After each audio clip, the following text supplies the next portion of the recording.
Made with Spoken. A Critical Mass of Hope by Franetta McMillian.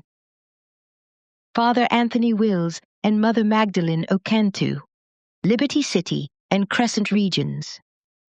Dearest Anthony, this is an airtight black box you have secured for yourself.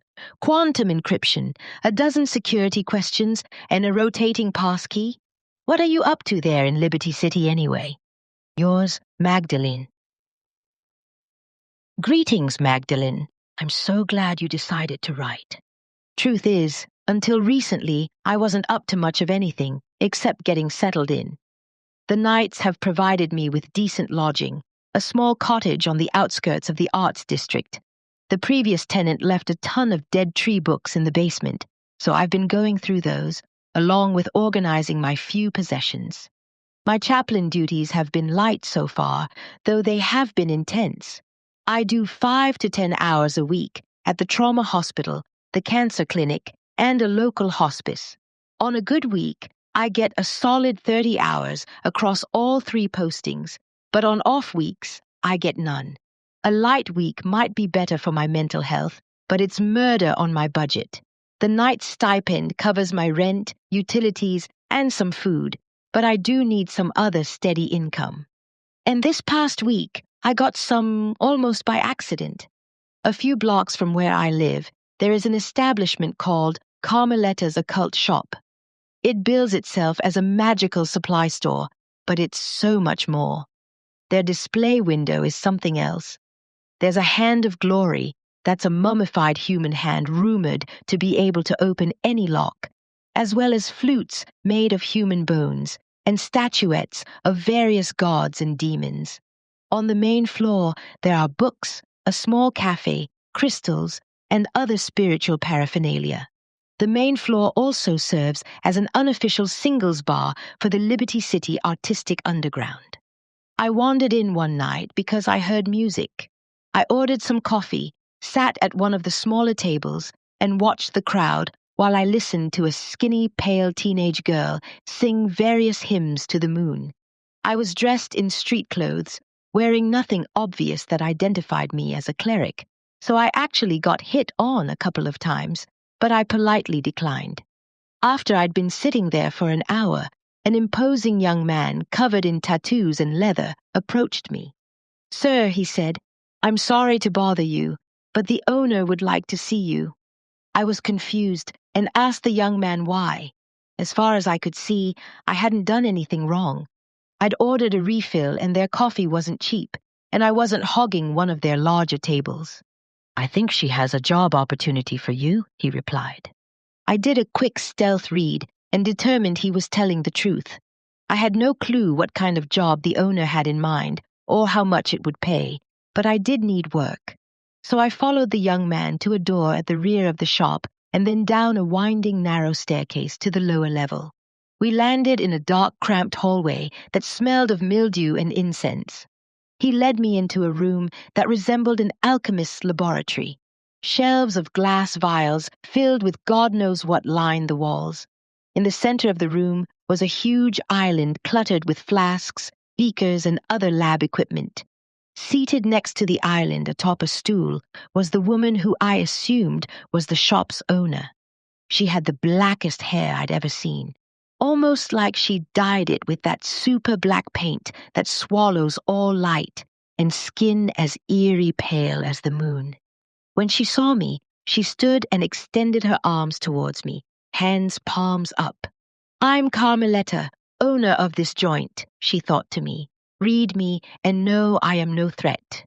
So this Carmeleta had the sight, and somehow she knew I had it too. "I'm Tony Wills," I thought back. Then I stepped forward to read her. She was telling the truth. She wasn't a threat. So I let her read me too.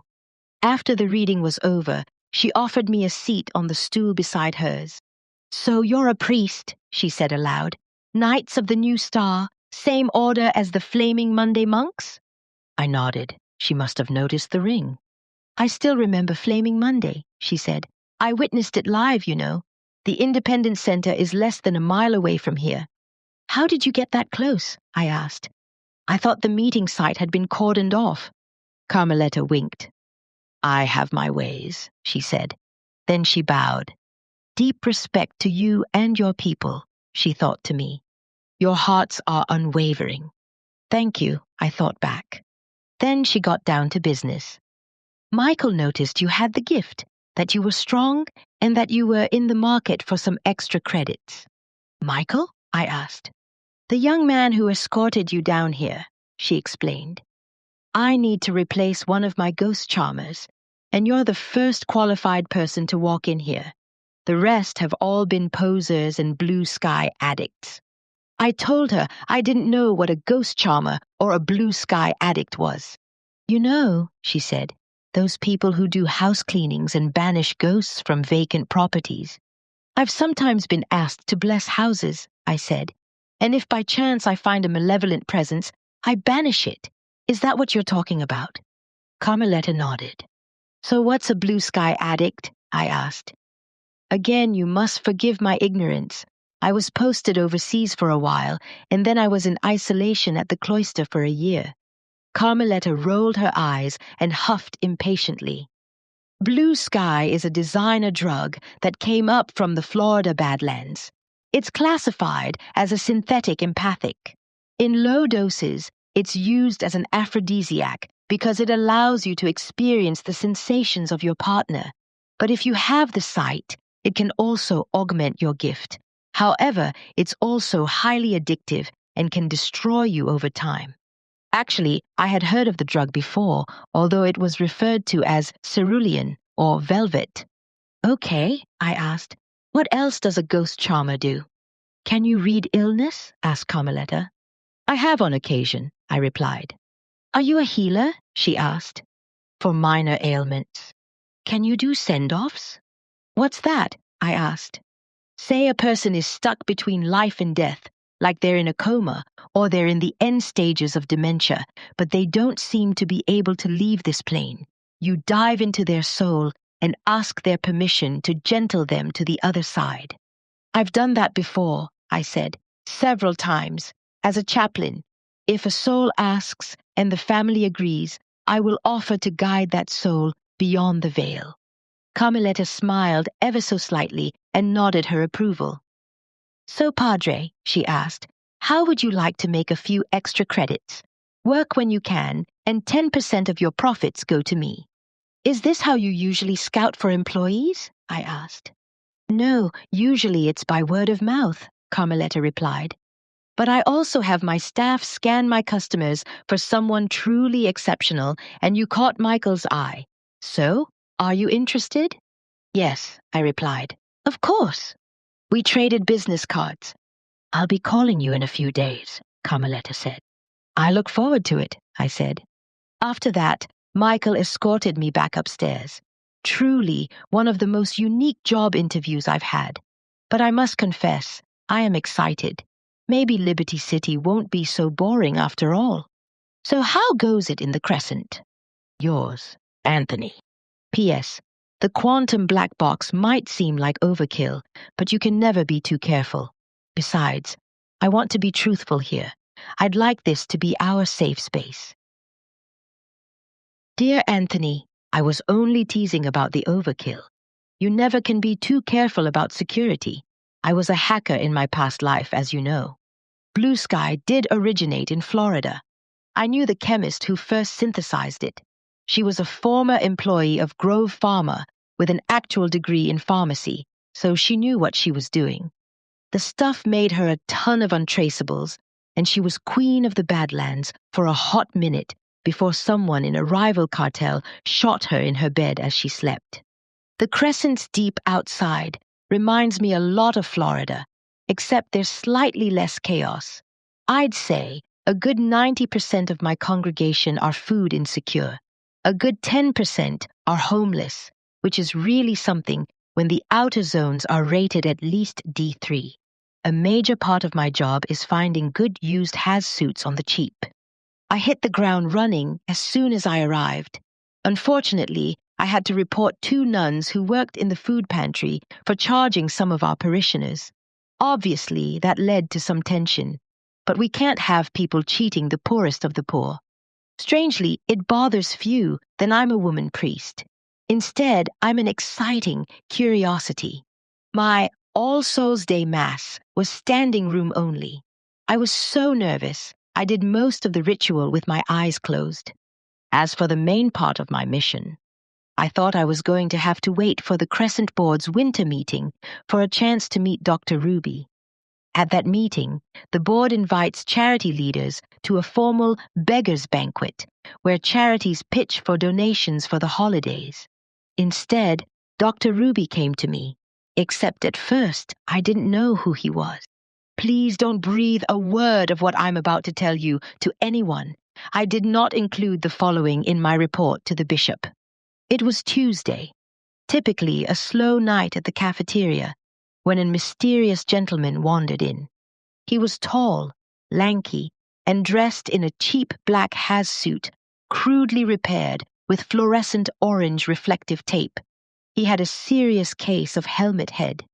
His brown hair was full of static electricity and sticking out in every direction.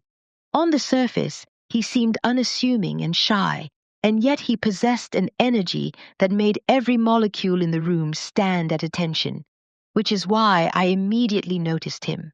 He didn't grab a plate right away. Instead, he casually perused the children's artwork on the walls. The cafeteria does double duty as an after-school hangout. That's when I noticed a silver dagger stuffed into his right boot pocket. It was most definitely not for show.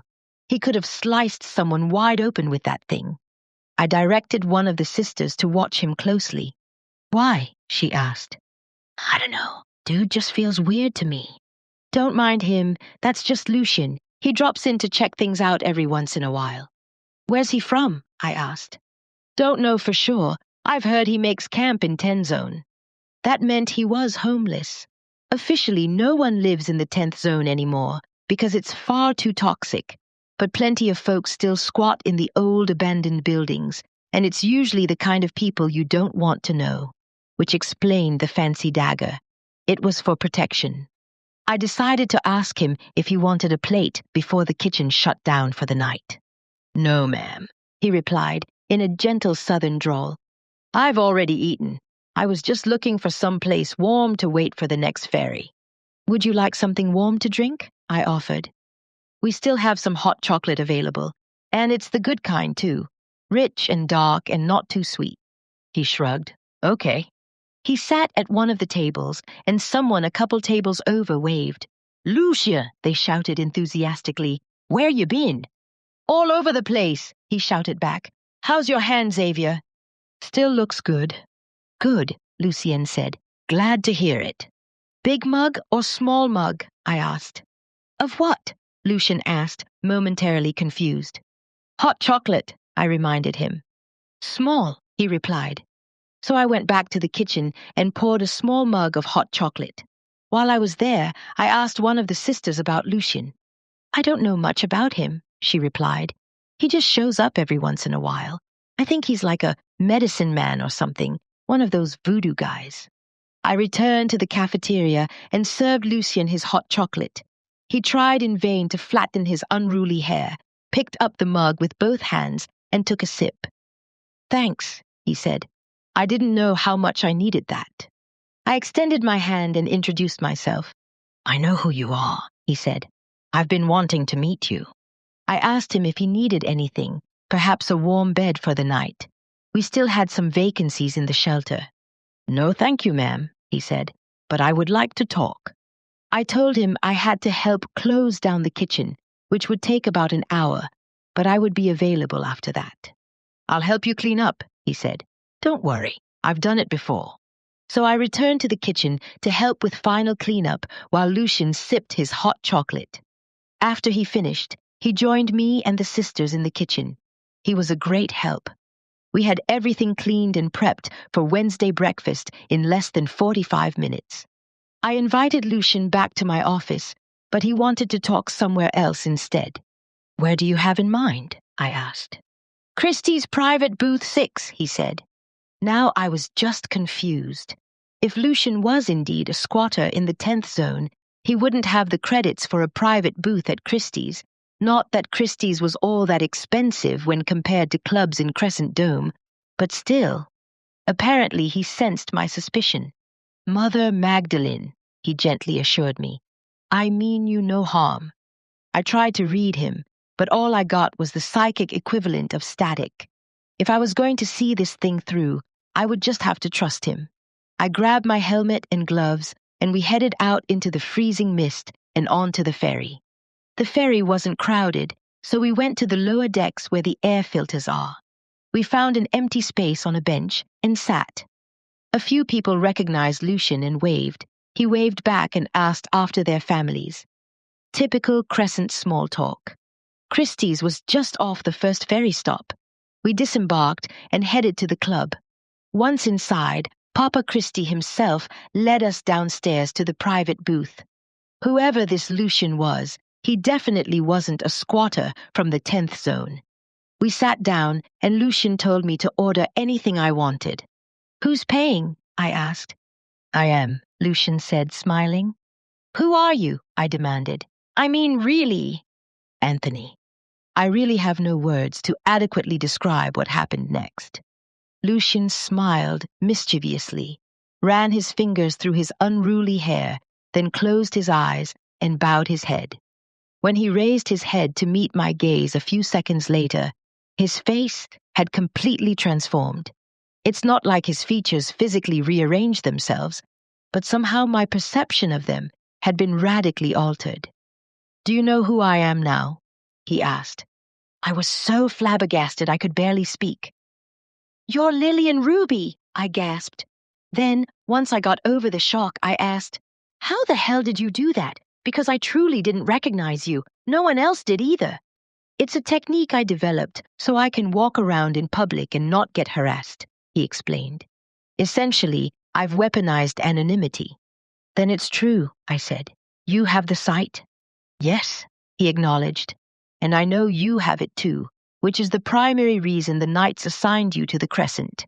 They figured it would be a way for you to get close to me." Well, Anthony, some spy I turned out to be. Less than 3 months in and my cover blown to smithereens. And I'd been so careful too.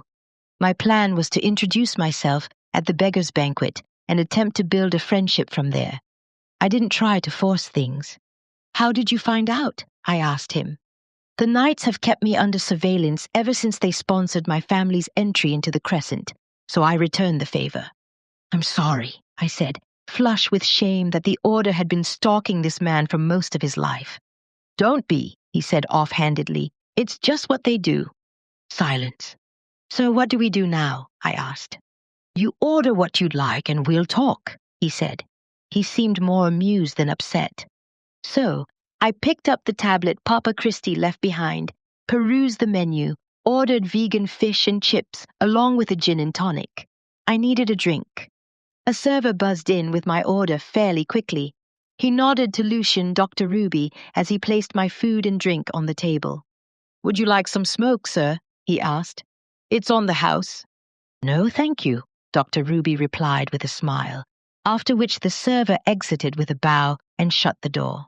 "So," I said, "let me get this straight. The waiter sees you as Lucian and I see you as yourself?" "Yes," confirmed Dr. Ruby. I gulped my gin and tonic. "Man, you're strong. When did you come into your power?" 4, maybe 3.5. I chowed down while he watched me eat. The food was good, the drink even better. "So what do you want to talk about?" I asked.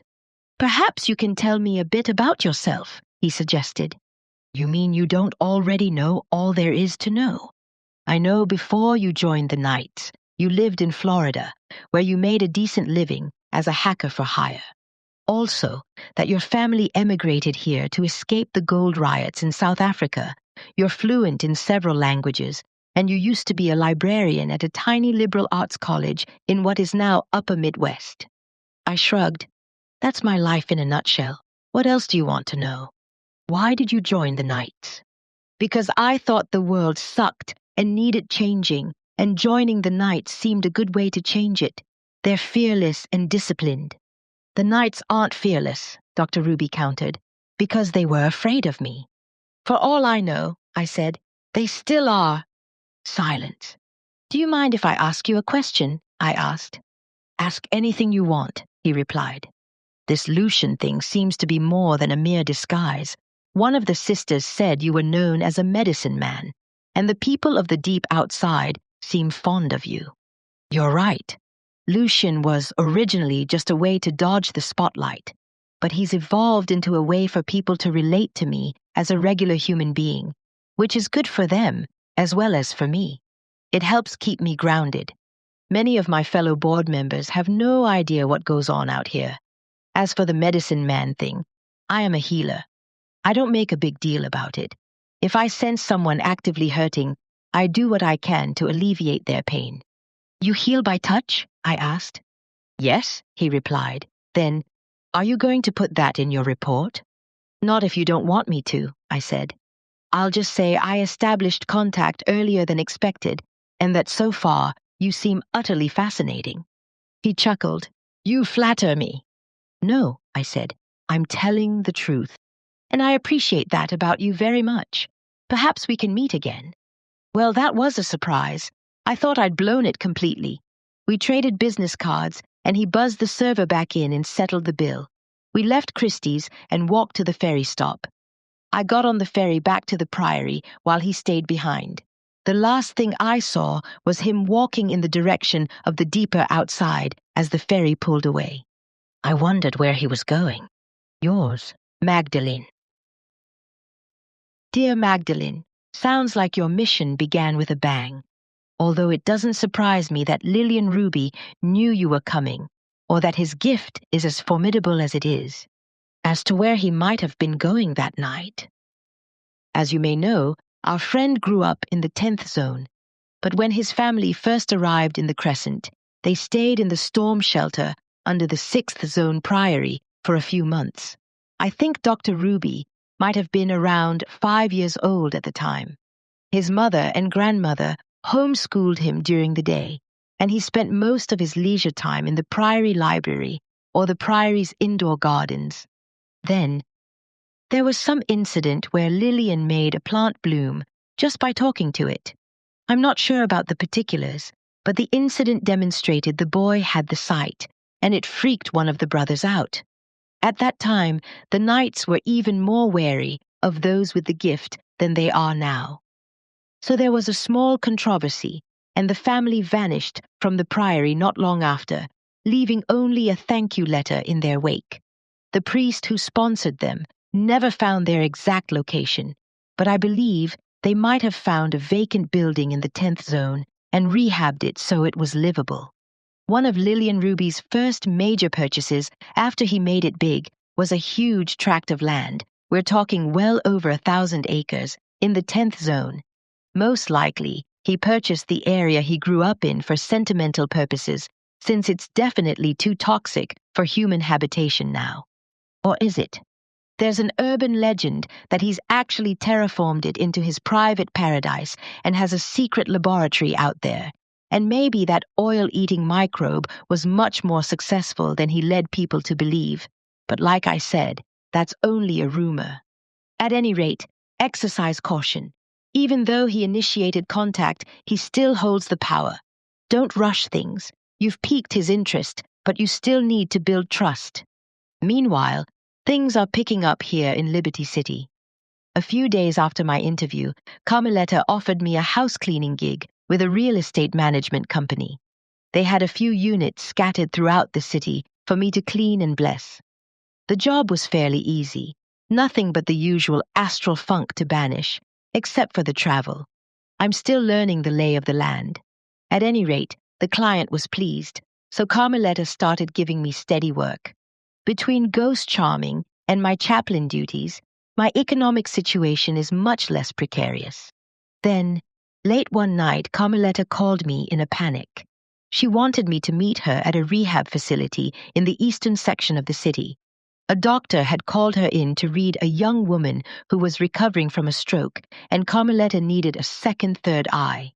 I was astounded. Doctors actually consult with ghost charmers around here? I asked. Yeah, sometimes, she said. If the family requests it, or they get stuck and don't know what to do. So I hopped a shuttle over there and found Carmeletta seated at the patient's bedside, waiting on the doctor. The patient was a young woman who looked to be in her late 20s. She was sleeping fitfully and breathing with the help of an oxygen concentrator. "When's the doctor coming?" I thought to Carmeletta. "She's on her way," Carmeletta replied. "What's the patient's history?" I asked. "She's been having nightmares and talking in her sleep. They came on suddenly, only in the past couple of weeks, and she suddenly contracted pneumonia. At least she has all the symptoms of pneumonia, but the tests came up inconclusive, and she keeps repeating a name, Saffron Almiretti." I typed the name into my phone and got a ton of results about a cold case from nearly 50 years ago, a drive-by in broad daylight. Saffron was 16, sitting on her porch, minding her own business, when a gang of boys in a hulking black truck with tinted windows cruised by and shredded her with a barrage of bullets. There were several witnesses to the shooting, but folks were afraid of snitching, and Saffron was a poor high school dropout from a sketchy neighborhood in a city then full of them, so authorities gave up investigating after a few weeks. "What are the patient's nightmares about?" I asked aloud. "As far as I can tell, scenes from Saffron's life," Carmeletta replied, "and death.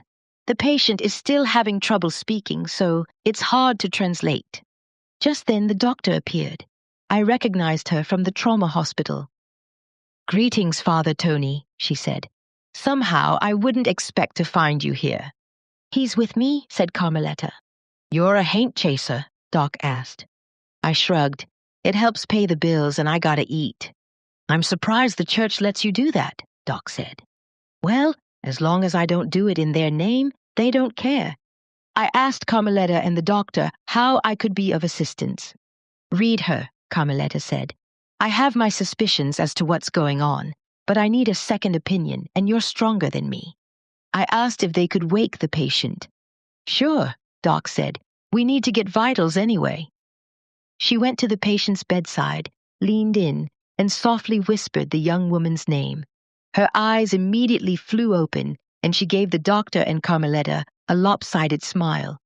Then the doctor took her vitals and introduced me. Carmeletta explained I was there to read her in order to see her dreams and perhaps discover why she was having them. The patient nodded, indicating that she understood. I traded places with Carmeletta, asked the patient if I could hold her hand, and she consented. So I took her hand in mine and asked permission to see her dreams, which she granted, even though I could clearly see the fear in her eyes. "Don't be afraid," I thought to her. "I'll only go as deep as you are comfortable. Now, breathe with me." She did as she was told. I didn't see, hear, or feel anything unusual at first. In fact, there was little more than the background static of the patient's anxiety, along with random scenes from her life at the rehab center. "May I go deeper?" I asked. She nodded. Again, at first, there was nothing unusual. And then something happened. I felt the patient's consciousness fall away, and another one struggled to emerge. 2 souls, 1 body, and I found myself thrust inside a dream. Except it was more than a dream. This felt true. I was a teenage girl sitting on the front porch of a row house on a narrow city street. It was hot and humid, and I unapologetically sat with my legs wide apart to keep the sweat from gluing them together. I noticed I was having trouble breathing, but chalked it up to either allergies or ozone. Besides, it couldn't be too serious since I was still alive. I was fantasizing about my boyfriend. We'd spent the night together while his parents were both away on business. We did that a lot.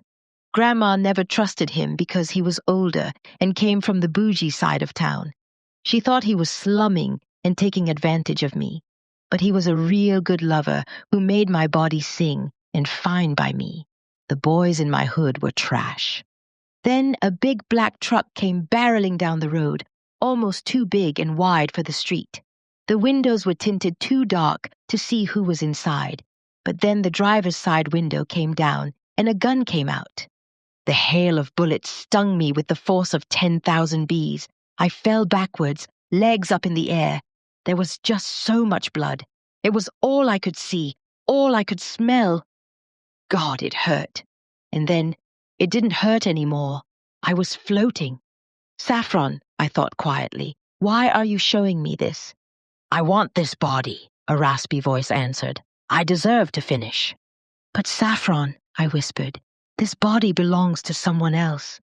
After that, the patient became agitated, and I realized she was doing her damnedest to kick Saffron out, but failing due to her weakened physical state. Saffron, I thought to the invading spirit, you need to let go. But it isn't fair, the raspy voice protested. I never got to finish. I know, Saffron. You didn't deserve to die like that. No one does. But that doesn't make it right to steal. After that, the patient went rigid. I could hear Carmeletta somewhere in the background panicking. Saffron, I commanded, let go. The patient let out a war cry for the ages, then passed out. I almost did the same. Later, after the doctor made sure the patient was stable, and I felt steady enough to stand, Carmeletta and the doctor walked me to the facility's kitchen, where they gave me some water, along with the worst peanut butter and jelly sandwich I've had in my life. Christ! No wonder the residents in those places look so depressed. What the hell just happened back there? Doc demanded. 2 souls in one body, I said. I told the one who didn't belong to leave. So I wasn't imagining things, asked Carmeletta. No, I said. Doc just threw up her hands then. This is fucking crazy, she swore, and left the room. A week later, Carmeletta showed up at my door, bearing gifts of Chinese takeout and seeking solace in conversation. We hadn't spoken since that night at the facility. We were both freaked out. You know, I have a meat allergy, don't you? I said as I unpacked the goodies. Don't worry, Padre, she said. The food's safe. I have one too. I asked how the patient was doing. She's doing excellently, Carmeletta reported. Nightmares and pneumonia all gone. She lost some ground in therapy due to being sedentary for a couple of weeks, but she's making it up quickly. Doc gave you a glowing review, but sincerely hopes she never sees you again. Frankly, I was spooked too. I mean, I knew I was probably dealing with possession after I read the patient, but I needed to be sure. I've never experienced one before. Thankfully, such cases are rare, I assured her. How come the pneumonia vanished? Carmeletta asked. Did you heal her as a bonus? No, I said. The patient's illness came with the haunting. Saffron let me experience her death, and she was having trouble breathing even before she died. But she thought it was either due to her allergies or a high ozone count. Shit, said Carmeletta. You actually got to feel what it's like to die? I shrugged. Yes, I mean, isn't that what happens when you do a send-off? Maybe, Carmeletta said, but that's gentle, and the soul wants to go. I read about how Saffron died. She was shredded by a weapon of war. Well, it's certainly not a death I would care to repeat, I said. But what worries me more is that a pathogen crossed the veil. I've never experienced that before. And Saffron was a relatively weak spirit. She shouldn't have been capable of possessing anyone, even someone as physically compromised as our patient. Most likely, Saffron had been trying to fight her way back into the world of the living ever since she was gunned down on her porch. But this is the first time conditions have proven favorable. What do you think all that means? Carmeletta asked. That the veil is becoming more permeable, that the boundary between this world and the next is breaking down. Why do you think that's happening? Liberty City was fairly toxic before they rehabbed it and domed it off, and Saffron lived in one of the most compromised neighborhoods. The natural world was already devolving, and perhaps the paranatural world was devolving right along with it. As below, so above, as above, so below. The dome didn't entirely fix things either. Sure, the environment is cleaner, but it's basically inert. It's a far cry from the natural world. All the bugs, birds, and butterflies aren't coming back. Something vital is still broken. Shit, Padre, you're starting to scare me. I've got enough stuff to worry about without adding ghost pneumonia and possession to the mix. Shit right back at you, Carmeletta, I agreed. I'm scaring myself. So, Magdalene, how's the veil in the Crescent? Yours, Anthony. Dearest Anthony, Happy New Year. Man, you are a piece of work. Only you would perform an exorcism, nearly knock yourself out, and then bitch about the quality of a peanut butter sandwich minutes later. I must apologize for my long radio silence. The holiday season is a busy time when you're responsible for a congregation. Extra services, charity drives, holiday dinners, an uptick in pastoral counseling sessions, etc. And speaking of holiday dinners, that beggar's banquet with the board was something else. First of all, it was my first time spending an extended length of time in Crescent Dome, and there's all sorts of unwritten rules you have to follow. Most importantly, it's taboo to walk around in full gear inside the dome unless you're wearing one of those incredibly expensive fashionista has-suits.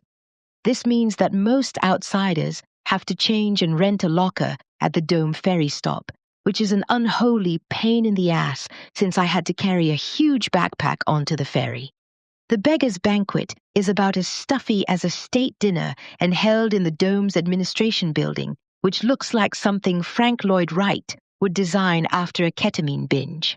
I was greeted at the entrance of the Grand Hall by Vincent Flowers, chairman of Crescent Board, along with his eldest daughter, Etta. Etta was wearing a designer evening gown, which I'm sure cost at least twice the average yearly salary in the outer zones. I must say the food was very good, but I'm sure it cost a fortune. Every kind of seafood imaginable. Not sure if it was lab-grown or not. First we ate, then we made our pitches to the board.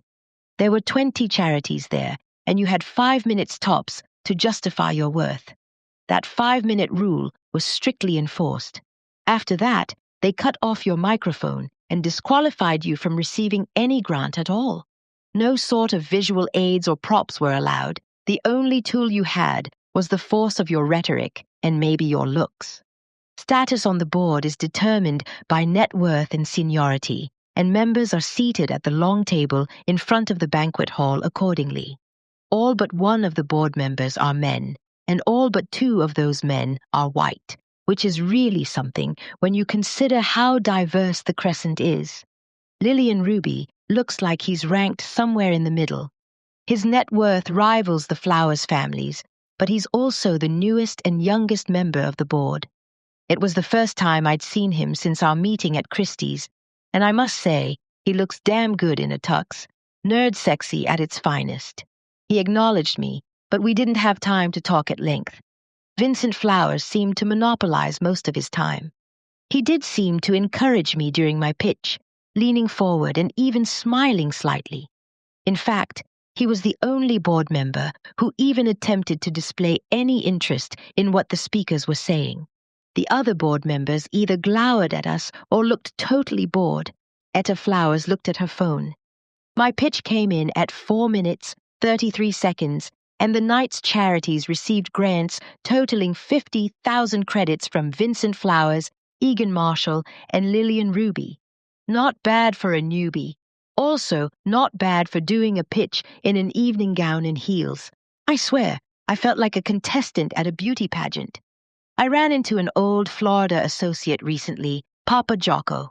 He and I were hungry and homeless together in Pensacola, and now he's a home gun presiding over a voodoo temple in Upper 9th West, or U9 West, as the locals call it.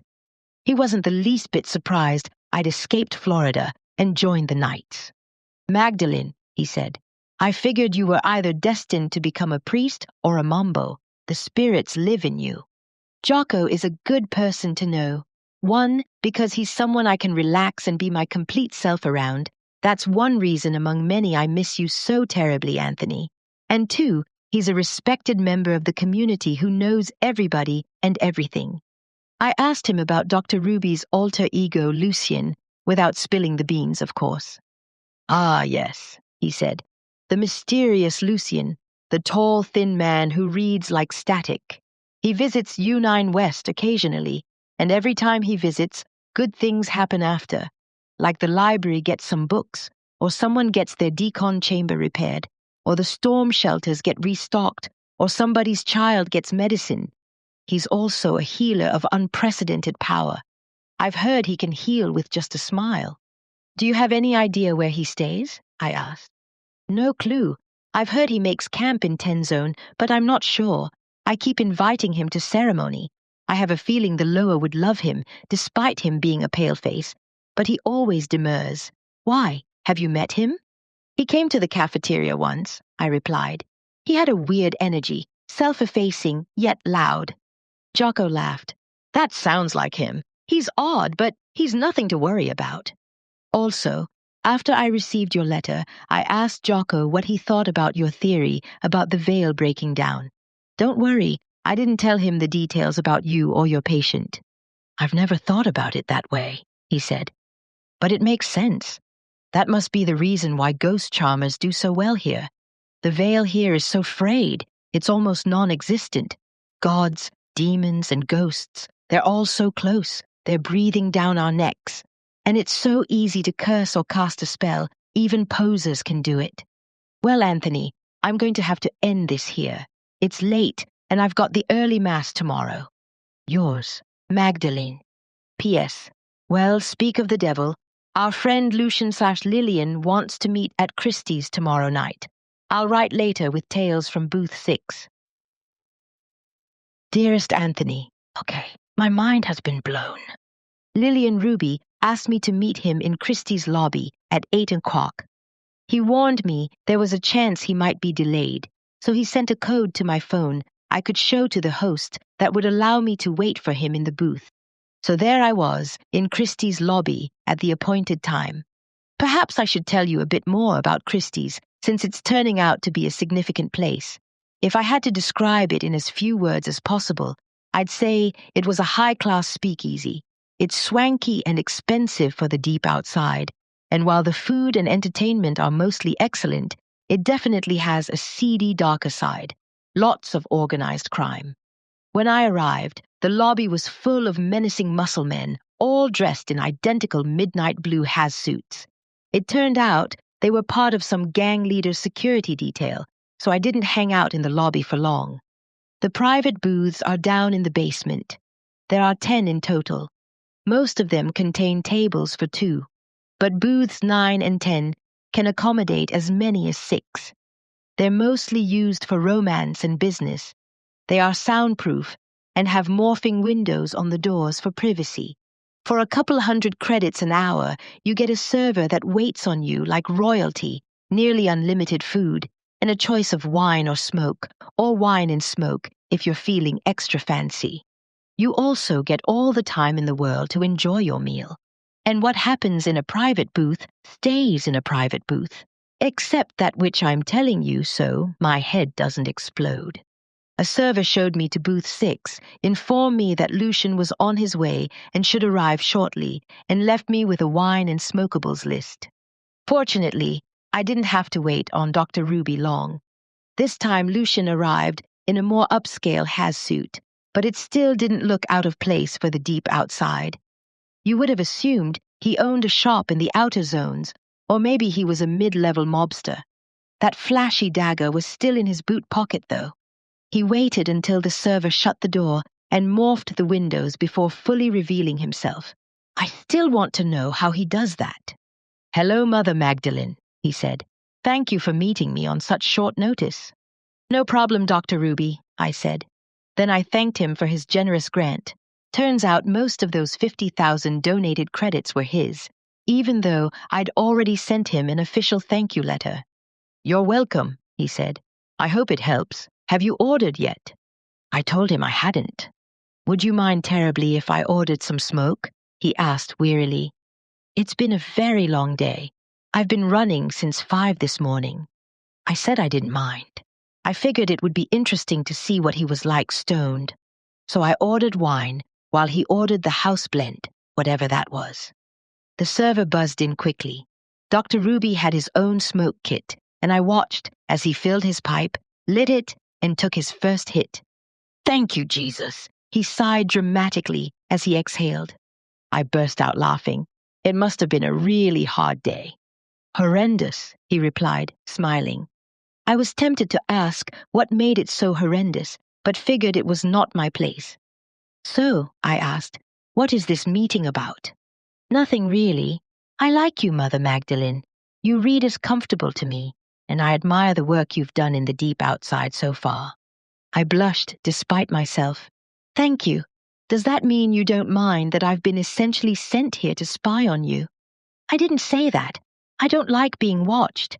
But at least the knights sent someone interesting to do it this time. So, what did you think of the beggar's banquet? I think you performed quite well for a newcomer. That was mostly due to you, I said, and that was true. You were the only friendly face on the board. I try my best. Back when Ruby Biotech was getting its start, I did a lot of beggar's banquet type deals, and I found them exhausting and demeaning.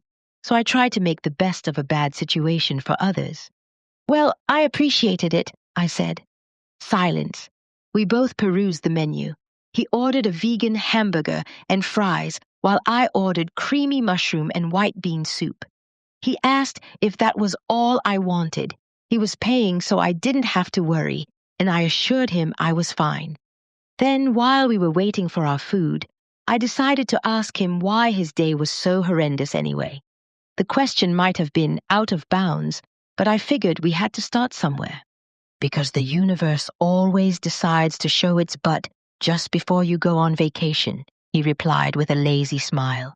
Oh, I said, where are you going? He said he had a brief business stop on the Pacific coast, and after that, he was headed down to the Brazilian protectorate. The protectorate? I said. What's down there? Besides some of the cleanest air on Earth, luscious flora and fauna, the place is positively teeming with life. The Indigenous Alliance has made great strides there. They are probably the reason all the Crescent isn't as toxic as the hinterlands. Just in case you didn't know, the hinterlands is a kind of no man's land beyond the borders of the 10th zone. Not even the hardiest of 10-zone dwellers venture out there. How do you figure? I asked.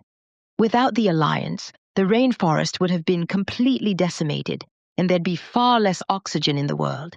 As it stands, it's one of the few places in the world where you can walk outside in your bare clothes. I mean, you can't totally go without protection, but there's no need to be fully geared up nearly all the time like we are here. It must be like the Knights' main cloister in West Tennessee, I said.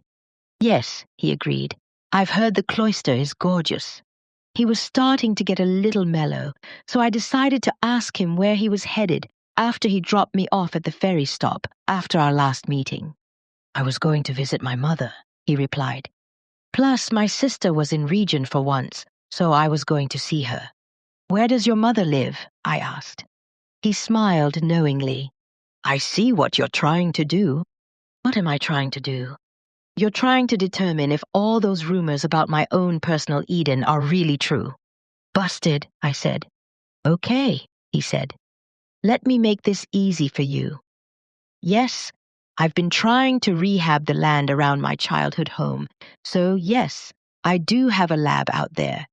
To a certain extent, the rehab has been successful, but it's a far cry from the paradise the conspiracy theories make it out to be, and what limited success there is has taken at least 20 years.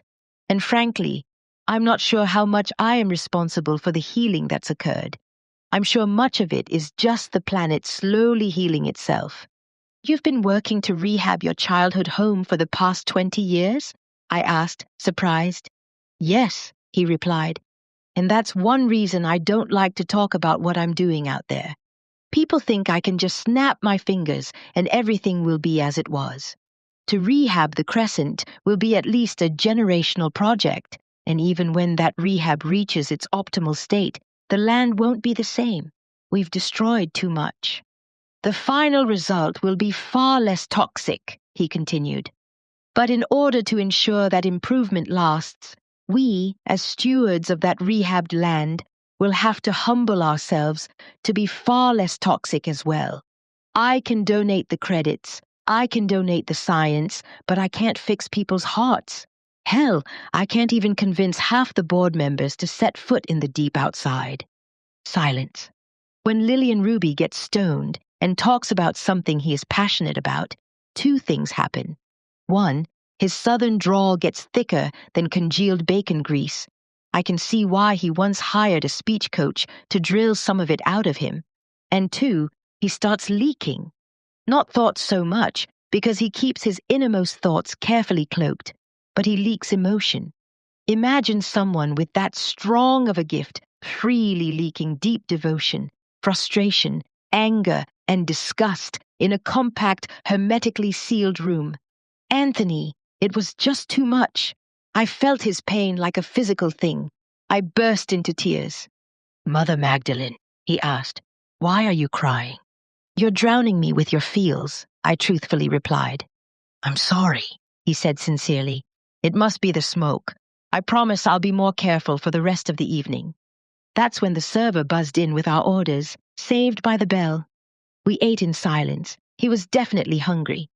After we were sated, we picked up our conversation where we left off. I asked him how much it would cost to rehab the Crescent. "Most of what people say I'm worth," he replied, "and the job wouldn't be finished in my lifetime." "Say you had truly infinite resources, could you rehab other regions?" "Yes, but the process would have to be customized for each region.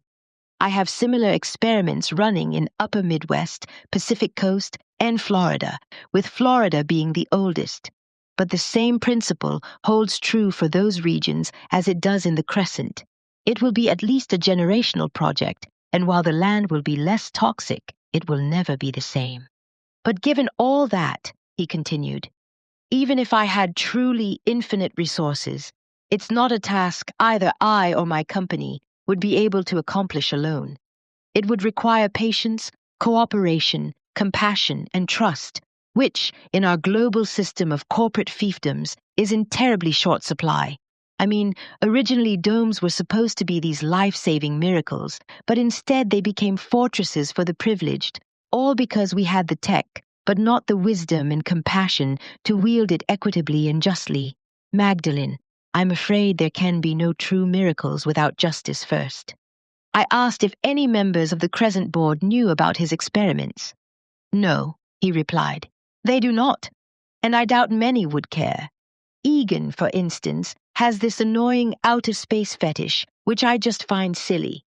Why would we have better luck on another planet when we barely understand the one we're on? Even in its ravaged state, this world still holds glorious secrets to be discovered. Once, when I was taking water samples off Pacific Coast, I found a new species of fish. I have the gift and can feel the spirit in almost anything, yet every day I'm reminded of how little I actually know. I suddenly found myself thinking about that chant we used to say at the cloister. "The kingdom of God is here, right in front of you. The kingdom of God is here, breathing close behind." I hadn't meant for Dr. Ruby to hear me, but of course, being as strong as he is, he did. "Yes, Magdalene," he thought back. "This is the only home we'll ever know, at least in this life." Finally, after I'd had entirely too much wine, I asked him what he thought about your theory about the veil fraying, although I didn't mention your name. I expected him to laugh at me, but he didn't miss a beat. "Ah, yes," he said, "the disease on multiple planes." "You've heard of such?" I asked, surprised. "I've read speculations along those lines on a few random servers," he replied. "And I suppose it is possible, even though I've never seen a case of it in real life."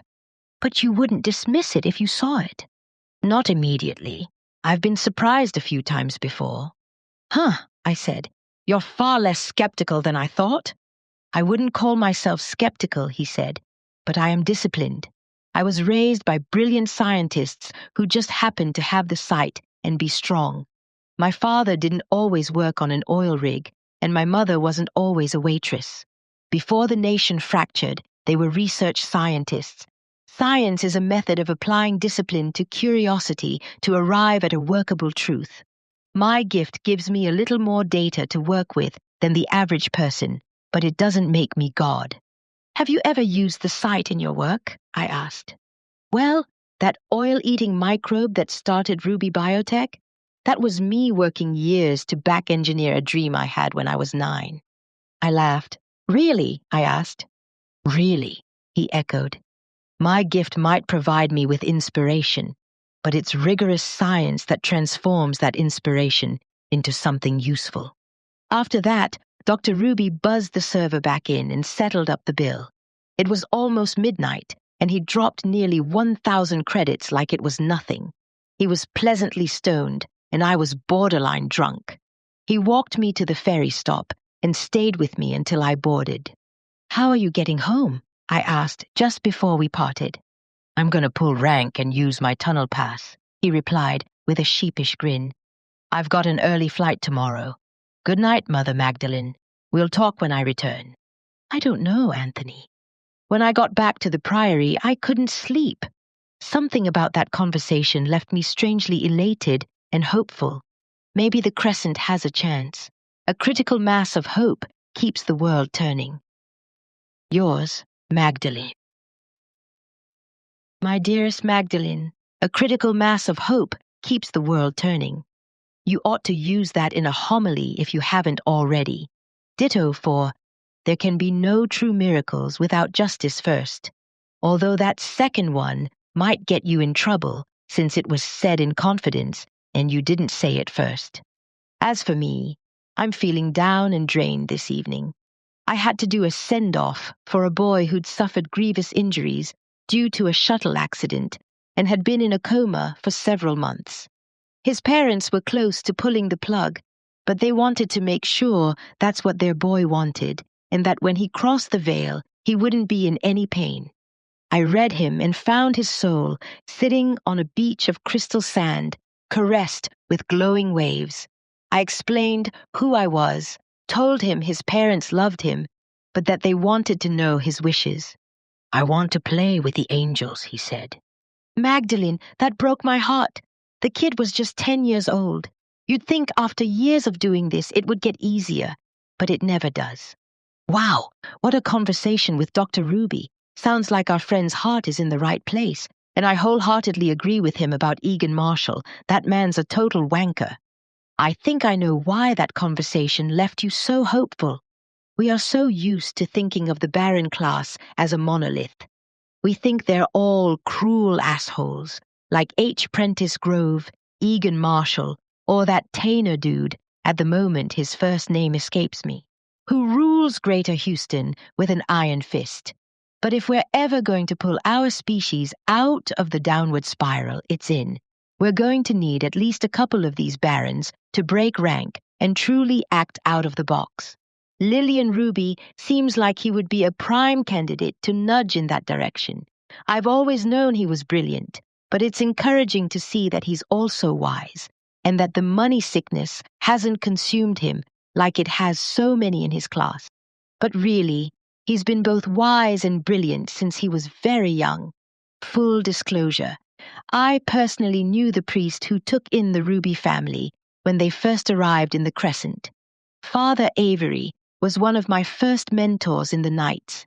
Avery had the sight, but he was almost completely closeted about it, and while the Rubies were living in the Priory storm shelter, he and Lillian used to spend many evenings playing chess and tossing thoughts back and forth. Lillian was just 5 and beat the pants off of him every time. Incidentally, the plant Lillian coaxed into blooming was a rare orchid. Oh, to have been a fly on the wall to have witnessed that. Sorry this letter is so disjointed. I'm just getting back to this after a week. Well, Magdalene, last night something happened that gave me my own shot of hope. Carmeletta threw a party for her employees last night, and I got to meet many of the staff for the first time. Between my chaplain and ghost charming duties, I don't get to hang out at the shop much. Plus, generally the crowd's a bit too young for me. It was strange being in a place where literally everyone had the gift. I don't think I've ever seen so many with the gift in one place. I spent most of the night talking with Michael, the young man who scouted me. I asked him what stood out about me that made him recommend me to Carmeletta. Besides the fact you were crazy strong and worried about your electric bill, he teased. Yeah, I replied. You read lonely and looked like you needed a friend. I confessed that was true. I did have friends, but since most of my postings have been outside the shattered states, few of them are close by. I then asked how he wound up working for Carmeletta. Carmeletta saved my ass from jail, he replied. I'd been squatting in one of the vacant houses outside Liberty City Dome, but here it's illegal to camp outside. Liberty City is the international face of the shattered states, and they don't want any dirty outsiders skulking about, so they outlawed us. Anyway, one night they did a sweep, and Carmeletta came by the Liberty City holding facility looking for a friend of hers. She walked by the cell I was in, and I sensed she had the gift, so I sent out a distress signal, praying she'd notice and take pity on me, and luckily she did. Carmeletta's a good soul, I said. The world's much better with her in it. Michael smiled and nodded in agreement. Then he said, Padre, I'd like to do a reading for you. Reading timelines is my specialty. I was about to tell him thanks, but no thanks. I wasn't too keen on learning his vision of my future, but I could see that he meant me no harm, and that the reading was a gift he deeply needed to give. So I rolled up my sleeves and extended both arms towards him. He immediately noticed the burn scar on my right forearm and sussed out in an instant how I'd gotten it. You were in the Lithium Wars, he stated matter-of-factly. Were you a soldier? No, I thought to him, I was a chaplain and village advocate who became a POW. My brother is a soldier of fortune, he thought back. Used to fight for Everett Tainer's army. Nice gig, I guess, if you can kill without mercy and manage to stay alive yourself. But me, I can't kill nothing. My guts get all twisted if I step on an ant. I laughed. Just goes to show you that you can't judge a book by its cover. On the surface, Michael is all muscle and attitude. He gently took my hands in his. You still have dreams about the torture, he thought. Yeah, I thought back, but they're not as bad as they used to be. I haven't broken any windows lately. He let out a nervous chuckle, then closed his eyes. Let me know if I go too deep. I gave him a sly smile. Oh, I'll kick you out so hard, it'll flip your mind sideways. He laughed, then went silent, and stayed that way. For a very long time. So long, in fact, that I couldn't stand it anymore. Michael, I finally whispered. What do you see? He was silent for a few more minutes, then he opened his eyes and released my hands. Padre, he began in a low, serious tone, I know you think your order put you out to pasture because they thought you were damaged goods. And while your captivity certainly did do damage, it didn't ruin you. No, far from it. Within the year, he continued, you will find who you seek. There will be a woman, a patient in a hospital, who will have lost everything, even at one point her life. Her mother will call you in, and when you first see this patient, she'll be in such bad shape, you'll swear you need to do a send-off right away. But hold off. This woman's soul will call out to you, and you will know her soul is strong beyond believing. Convince the mother to let her live, and when this patient wakes from her coma, teach her everything you know. She will be the strongest ghost charmer ever, because she will be half ghost herself, and together you two will ignite a chain of events that will begin to transform the world. I laughed nervously. Damn, Michael, I said, that's heavy. He didn't deny it. His deadly serious eyes held my gaze. I just call 'em as I see 'em, Padre, he said. Then he leaned in to whisper in my ear. Your time here is far from wasted. This is the most important posting you'll have in your entire career. This is the right place, and the right time is near. Magdalene, I felt chills, but I also felt excitement. My time here has a purpose. It was the first time this posting that I felt the knight's command to watch, wait, and do the work of the Lord wasn't just a euphemism for twiddle your thumbs and twist in the wind. Magdalene, we are both at the edge of something big. I can feel it. A critical mass of hope keeps my world turning. With love, Anthony. Professional audiobooks in a click. Spoken.